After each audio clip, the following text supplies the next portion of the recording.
Subscribe now and press the bell icon. Never miss an update. जय Hind dear student, मैं धर्मेंद्र सिंह आपका अपने YouTube channel में स्वागत करता हूं। आज की वीडियो में हम बात करने वाले हैं टिश्यू के बारे में, मतलब ऊतक के बारे में। ऊतक क्या होते हैं और इस टॉपिक को आप दो जगह पढ़ते हैं।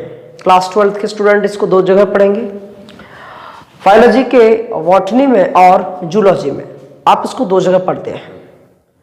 चलिए इसी सीरीज में हम आपको आज एक एक करके दो वीडियो में इसको समझाएंगे। पहली वीडियो में आप समझेंगे जंतु ऊतक के बारे में, यानी पहली वीडियो में आप सीखेंगे जंतु ऊतक के बारे में। पहले तो हम ऊतक की डेफिनेशन समझेंगे कि ऊतक होता क्या है।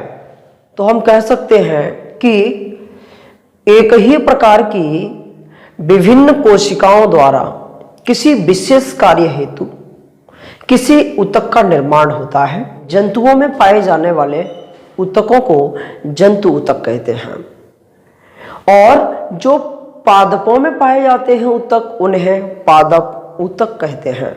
यानी जो हमारे पेड़ पौधों में जो टिश्यू पाए जाते हैं उन्हें हम प्लांट टिश्यू कहते हैं, और जो एनिमल्स में पाए जाते हैं उन्हें एनिमल टिश्यू कहते हैं।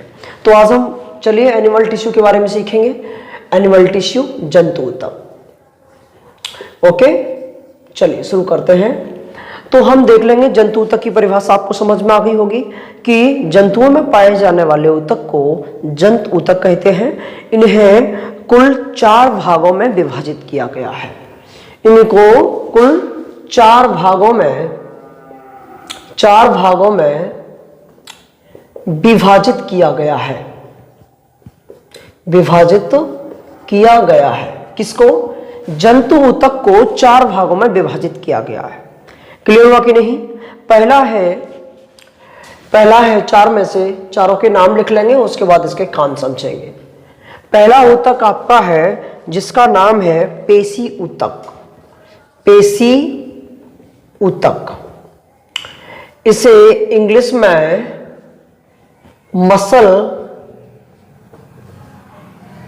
मसल टिश्यू कहते हैं। यानी पेशी ऊतक को इंग्लिश में मसल टिश्यू कहेंगे। दूसरा है आपका जिसे तंत्रिका ऊतक कहते हैं। तंत्रिका ऊतक कहते हैं दूसरा। इसे इंग्लिश में न्यूरॉन टिश्यू कहेंगे, न्यूरॉन टिश्यू कह देंगे। क्लियर है कि नहीं? ओके। इसके बाद है आपका तीसरा जिसे हम संयोजी ऊतक कहते हैं। संयोजी ऊतक कहते हैं। इसे इंग्लिश में कनेक्टिंग टिश्यू कहते हैं। कनेक्टिंग टिश्यू कहते हैं। क्लियर हुआ कि नहीं? चौथा है आपका लास्ट जिसे हम उपकला ऊतक के नाम से जानते हैं। उपकला ऊतक, उपकला ऊतक के नाम से जानते हैं। इससे इंग्लिश में एडिपोस कहते हैं। ADIPOS कहते हैं। तो हम सीख रहे हैं जंतु ऊतक के 4 भागों को, जिसमें प्रथम भाग है आपका पेशी ऊतक जिसे इंग्लिश में मसल टिश्यू कहते हैं। दूसरा है आपका तंत्रिका ऊतक जिसे न्यूरॉन टिश्यू कहते हैं। तीसरा है संयोजी ऊतक जिसे कनेक्टिंग टिश्यू कहते हैं। चौथा है आपका एडिपोस अर्थात उपकला ऊतक कहते हैं। तो आपके इन चारों भागों का स्क्रीनशॉट ले सकते हैं। इसके बाद आगे चलते हैं। हमारे जो पेशी ऊतक होते हैं ये 3 भागों में बांटे गए हैं। पेशी ऊतक जो होते हैं इसके 3 भाग हैं। पेशी का मतलब आप समझ पा रहे हैं, जिनसे हमारी मसल्स बनी हुई हैं, ये सभी के सभी पेशी ऊतक कहलाते हैं। और जिनसे आपका ब्रेन बना हुआ है उसे हम तंत्रिका ऊतक कहेंगे। जिस ऊतक से आपके हड्डियां हैं, ब्लड है, ये और आपकी उपास्थि है, ये सब कनेक्टिंग टिश्यू कहलाते हैं। और उपकला ऊतक में आपका जो है फैट हो गया, आपका फैट हो गया, जैसे चर्बी हो गई, ये सब इसी में आता है उपकला ऊतक में। चलिए हम सीखते हैं। तो पेशी ऊतक में देखेंगे सबसे पहले कि पेशी ऊतक का पहला भाग है रेखीय रेखीय पेशी ऊतक, हम शॉर्ट में रेखीय लिख देते हैं, आप उसको पेशी ऊतक भी बोल सकते हैं। ये आपकी जो होती है 3 भागों में बांटे गए होते हैं, रेखीय, दूसरा है अरेखीय और तीसरा है आपका जिसे हम कहते हैं हृदयक। यानी ये 3 भागों में बांटे होते हैं। फर्स्ट आपका हो गया रेखीय पेशी ऊतक, दूसरा अरेखीय पेशी ऊतक, तीसरा हृदयक पेशी ऊतक। क्लियर हुआ कि नहीं? चलिए नेक्स्ट समझिए तंत्रिका ऊतक के बारे में। तंत्रिका ऊतक मतलब न्यूरॉन टिश्यू, सॉरी। अब न्यूरॉन टिश्यू जो है आपका, इससे आपके ब्रेन का निर्माण होता है। किसका निर्माण हुआ है? इससे आपके ब्रेन का निर्माण होता है।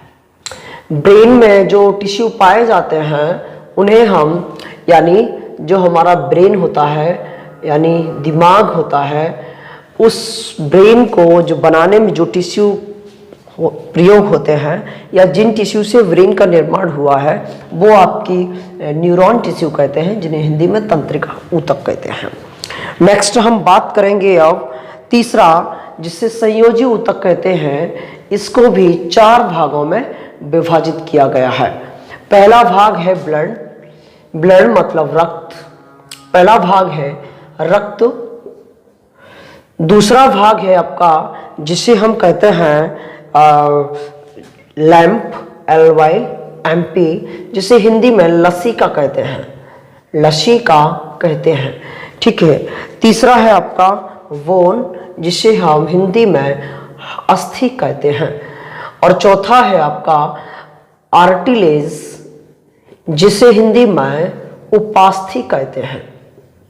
क्लियर हुआ कि नहीं? समझ पा रहे हैं? कनेक्टिव टिश्यू आपके ये भी 4 भागों में बांट दिए गए हैं, जिनमें आपका ब्लड हुआ, लेंस हुआ, बोन हुए, कार्टिलेज हुआ। उसके बाद लास्ट आपका है उपकला ऊतक। और ये ऊतक किस किस में पाया जाता है तो इसके कई एक एग्जाम्पल आप सीखेंगे। उनमें से प्रथम है वसा। वसा मतलब फैट, मतलब वसा। क्लियर हुआ कि नहीं? वसा जो है आपका ये उपकला ऊतक से मिलकर बना होता है। उसके बाद आपका है जिसे हम कह देंगे चर्बी या पेट, किसी बाहर वाला पेट, सॉरी, समझ पा रहे हैं कि नहीं? जो बाहर जिनका टमी निकला होता है वो भी उपकला ऊतक से मिलकर बना होता है, तो पेट।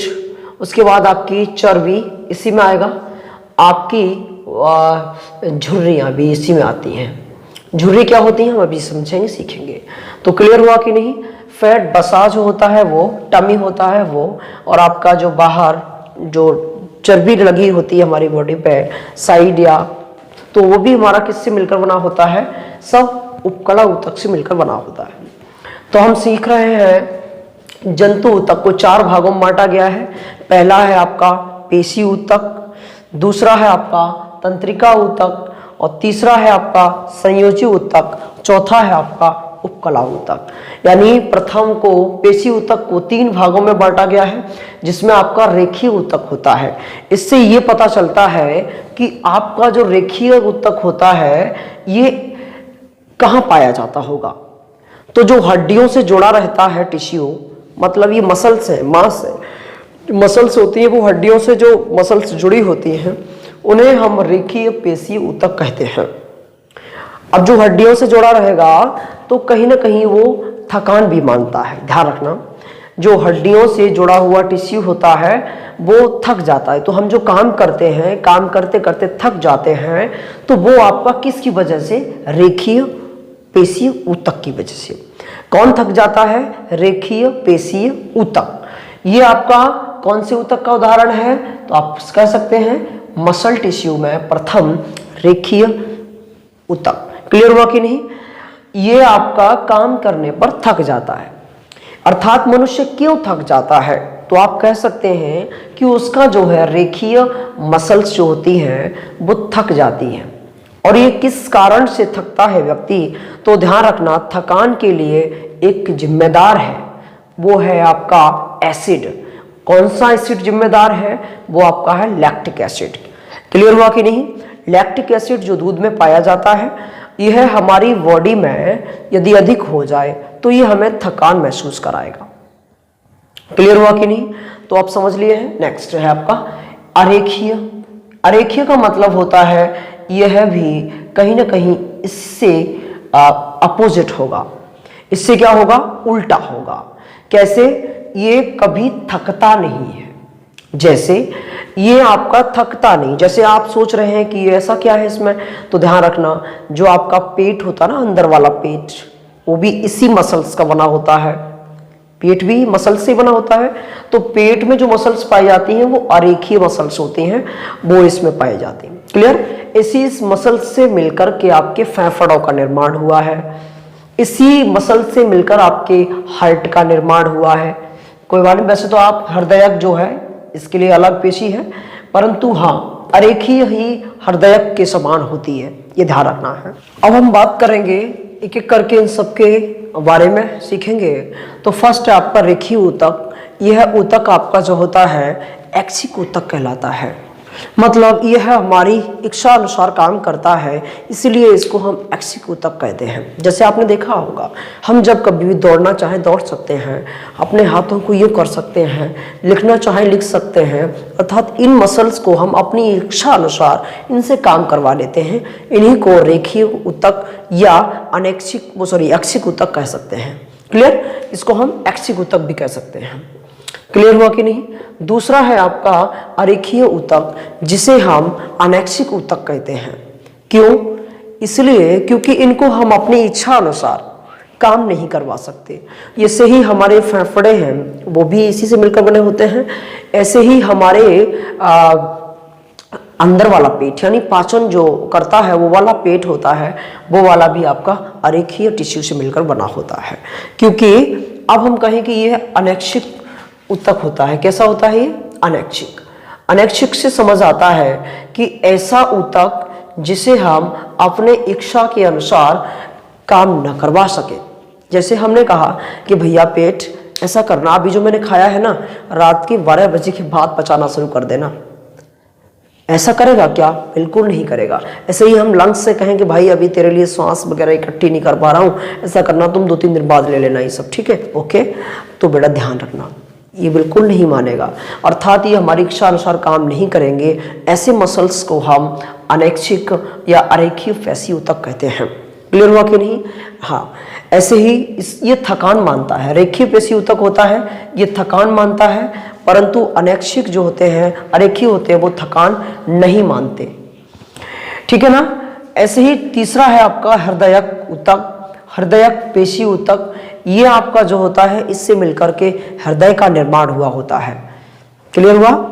नेक्स्ट, इसके बाद देखेंगे तंत्रिका ऊतक। ये आपका न्यूरॉन टिश्यू होता है, न्यूरॉन टिश्यू से मिलकर के ब्रेन का निर्माण होता है। ब्रेन किससे मिलकर बना होता है? तो आप बता सकते हैं न्यूरॉन टिश्यू से मिलकर के ब्रेन का निर्माण होता है। चलिए, तो हम देखेंगे संयोजी ऊतक के बारे में, कनेक्टिंग टिश्यू के बारे में। कनेक्टिंग टिश्यू क्या होता है आपका? इससे मिलकर के ब्लड बना होता है। ऐसे टिश्यू संयोजी ऊतक जिनसे मिलकर के ब्लड का निर्माण हुआ है।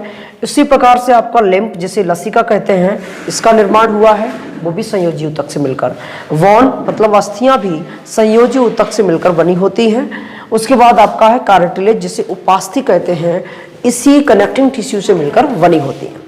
इसमें जो है ब्लड आपका इंपॉर्टेंट टिश्यू है, इसके बारे में आपको बहुत कुछ सीखना पड़ेगा, हमने पिछली वीडियो में दे दिया, उसको आप देख सकते हैं।